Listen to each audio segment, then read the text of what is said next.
Fala galera, tudo bem com vocês? Tranquilão na paz? Ricardo Aoki, mais um vídeo.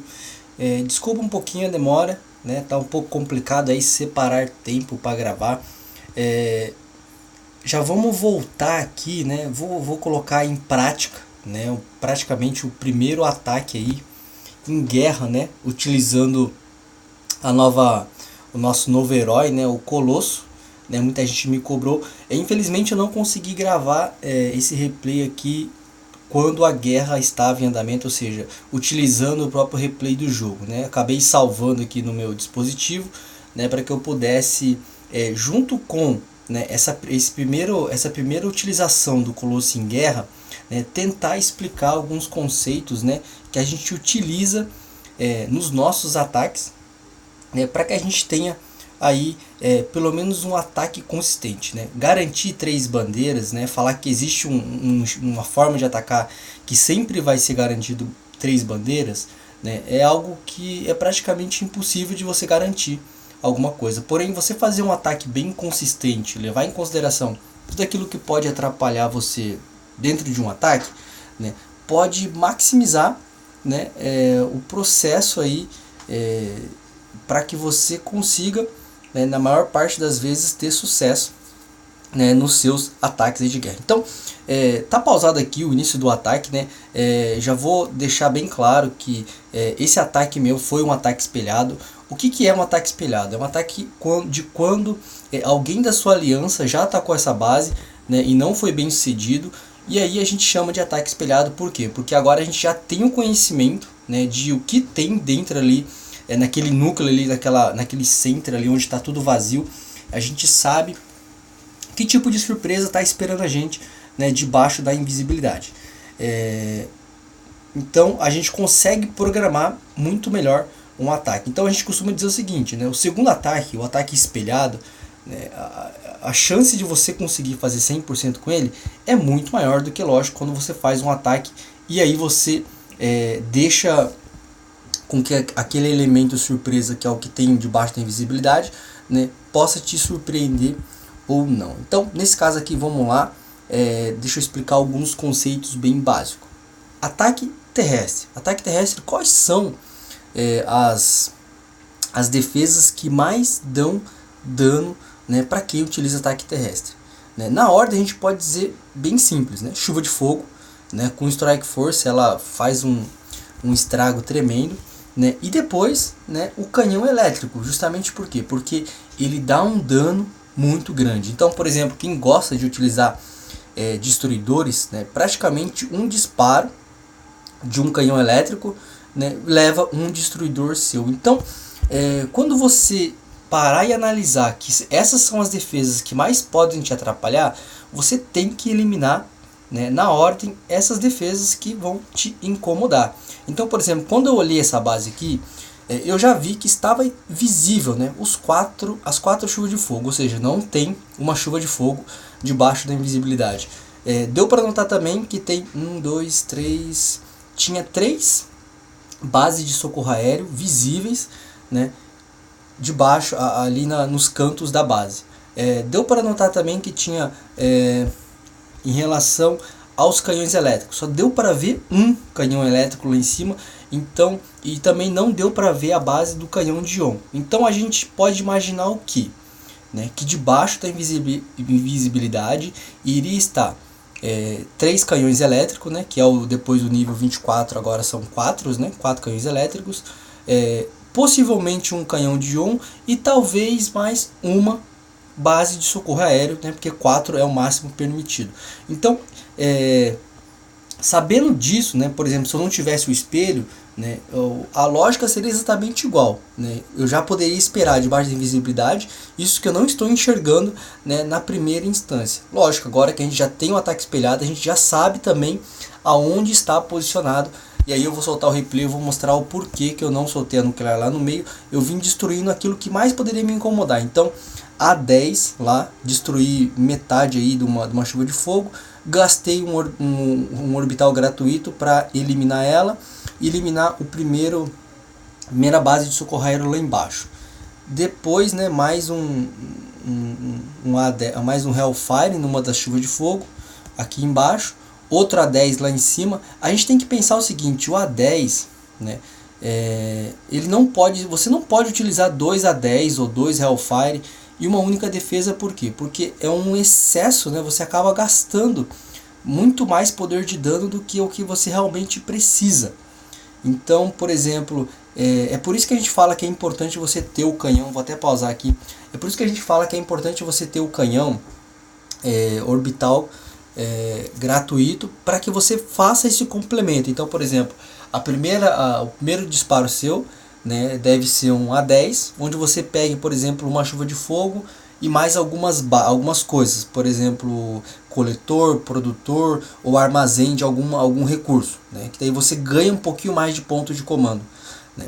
E você, por exemplo, disparar um segundo A10 no mesmo lugar para destruir uma chuva de fogo, é o que eu vejo muito acontecer, acaba sendo um desperdício de força, porque você consegue dar muito mais dano do que uma chuva de fogo aguenta. Então você separa muito bem isso. O Hellfire, você dá um Hellfire, o Hellfire tem um dano muito grande, né, mas ele não destrói uma chuva de fogo em um único disparo, mas ele chega muito próximo de destruir uma chuva de fogo. Então você disparar um Hellfire e depois disparar, por exemplo, um A10, também seria um pouco de desperdício. É justamente por isso que o orbital se torna tão importante, porque é um dos poderes de comando que é móvel, ou seja, você consegue ir movendo ele de posição de acordo com o que você vai destruir naquilo que você precisa destruir, né? E depois também, lógico, esse ataque, por ser uma base extremamente forte, né? Eu sou um CV-22 e estava atacando um CV-24, né? Eu não dou bobeira, levei também, gastei um dos meus aviões de 15 minutos, né, para que justamente eu não pudesse comprometer a minha aliança ali nesse ataque de guerra. Então ali já soltei um PEM, né, atrasei todos eles, e aí ali tinha um monte, né, um monte mesmo de furtivos, né. Então o que eu fiz? Eu sacrifiquei o meu colosso, né, às vezes é até complicado a gente falar disso, mas eu sacrifiquei o meu colosso logo no início do ataque, justamente para eliminar, né, aquela armadilha, né, aquela armadilha que tinha de furtivo que poderia me complicar. Falei, bom, daí para frente qual seria o que entraria em ação que iria me ajudar, né? Seria o meu CNC, cara. O CNC eu já consegui colocar ele ali no meio, né? Isso também serve para você montar um layout seu de defesa.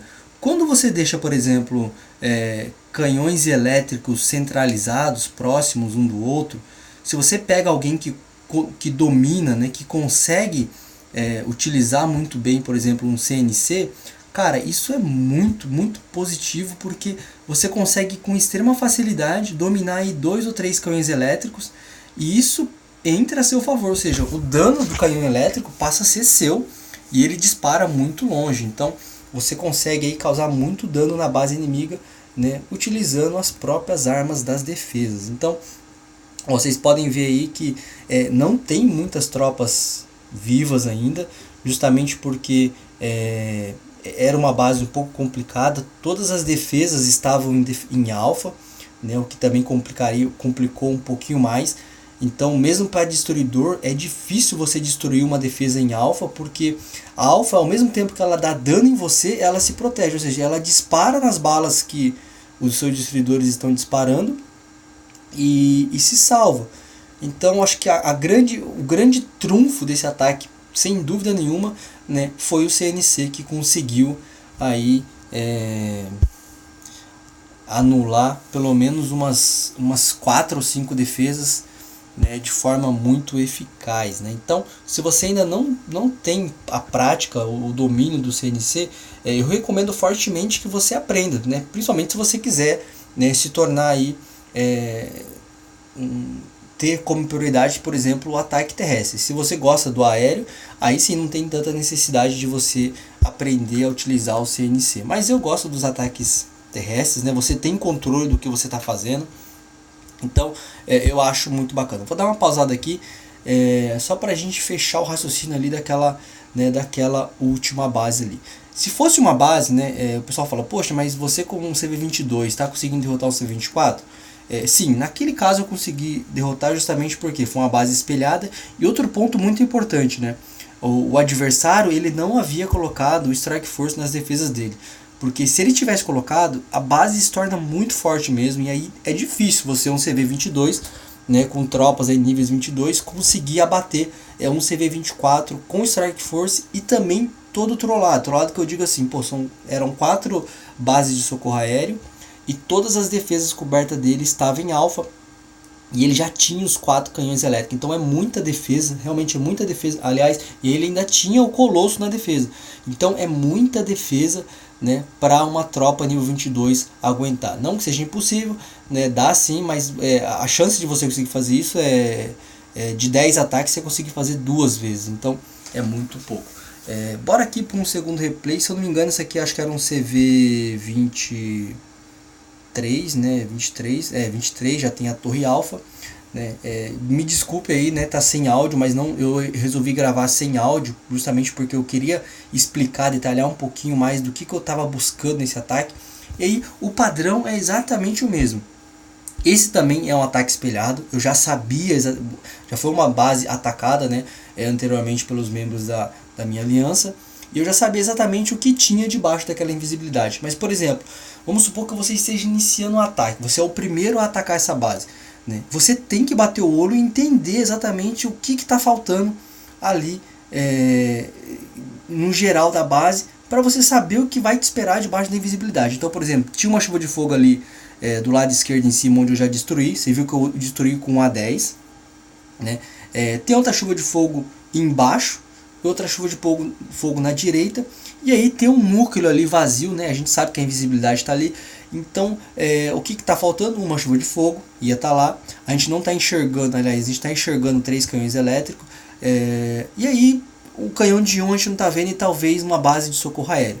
É o que pode te surpreender e que está lá embaixo. Isso você tem que tomar cuidado. O resto, né, já que você visualizou tudo, né, você tem que ter uma noção de que lado você vai entrar para poder destruir isso o mais rápido possível. Então vou soltar o replay aqui, ó, vocês podem ver, soltei a nuclear já em cima realmente de onde eu queria, né?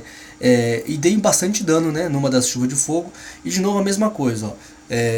Uma chuva de fogo pré-danificada, outro A10, outra chuva pré-danificada. E aí eu venho com o avião, que o avião também é algo móvel, né? E aí eu vou e dou prioridade para destruir aquilo que pode me atrapalhar. Então, chuva de fogo e o canhão de ion. E é isso, gastei o restante do meu avião, né, para chegar o máximo possível ali daquela chuva de fogo embaixo, e faltou só um pouquinho, né? E aí eu tinha um orbital gratuito, aí eu aproveitei e fiz o que? Eu dei preferência, né? Às vezes o pessoal pergunta, por que você não destruiu defesa? Cara, mina, né, e mina elétrica atrapalham muito. Então, como essa base aqui, elas estavam com as minas elétricas todas enfileiradas, eu falei, bom, eu vou gastar o orbital, né, não vou destruir uma defesa, mas eu vou eliminar grande parte das minas, e isso vai poupar as minhas tropas de tomarem muito dano. E aí novamente eu entrei com o Colosso na frente, né, pode ver, o Colosso já destruiu a primeira torre, o Colosso já está indo em direção a primeira defesa coberta, que está em alfa, né, abandonou. Você vê, Colosso ele abandona, uma coisa que você tem que entender, ele abandona a defesa justamente para destruir as bandeiras de união, seja os furtivos ou as tropas que os membros da sua aliança doam. Então isso é bacana, porque ele vai um pouquinho na frente, então ele acaba protegendo. Ele está funcionando muito bem com o CNC. Por quê? Porque quando você explode um furtivo próximo do CNC, às vezes aquele dano, né, que o furtivo dá final, ele pega um pouquinho o CNC, e aí você perde o CNC por uns 3, 4 segundos. Se o CNC estiver próximo de uma defesa, isso é um grande problema. Por exemplo, se for um canhão elétrico, ele dispara no CNC. Eu não sei se existe alguma lógica que explique isso, mas pode ter um monte de defesa, um monte de tropa sua ali no meio, mas o canhão elétrico, ele sempre acerta o CNC primeiro, né? Eu não sei porquê. Então, ó, mais um ataque bem sucedido.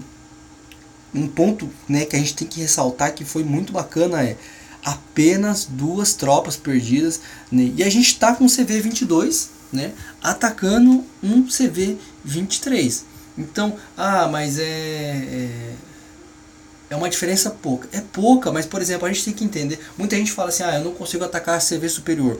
Ou muita gente acaba se perdendo até nos CVs de níveis iguais. E qual é o grande problema, né? Realmente essa ordem, essa entrada, a forma de você iniciar um ataque, que tem sido, né, um grande problema na maioria das vezes. Você não priorizar aquilo que pode te dar danos, né? Então a ordem é sempre essa: canhão de ion, chuva de fogo, canhões elétricos, né? Você destrói isso aí, né? E você vai conseguir ultrapassar, né? Passar aí pela base inimiga, né? Sem sofrer grandes surpresas, beleza? Então o vídeo de hoje foi isso aqui. Ficou um pouco mais comprido do que eu gostaria, né? Porque eu gostaria de colocar mais 2 replays aí de uma guerra atual, que eu também utilizei o Colosso, mas eu vou fazer um segundo vídeo justamente porque é um conteúdo bem interessante, talvez vai ser um conteúdo que a gente vai perder, né? E eu também vou explicar o porquê, né, que eu não subi de QG ainda, né? O pessoal muitas vezes pergunta por que você não foi para o 23 ainda, né? É justamente, né, eu vou explicar mais detalhadamente, mas resumindo, né, do QG 21 e 22 até sair o QG 23 e 24 foi muito rápido, então a gente não teve o tempo de explorar tudo o que havia de novo, beleza? Valeu, até o próximo vídeo.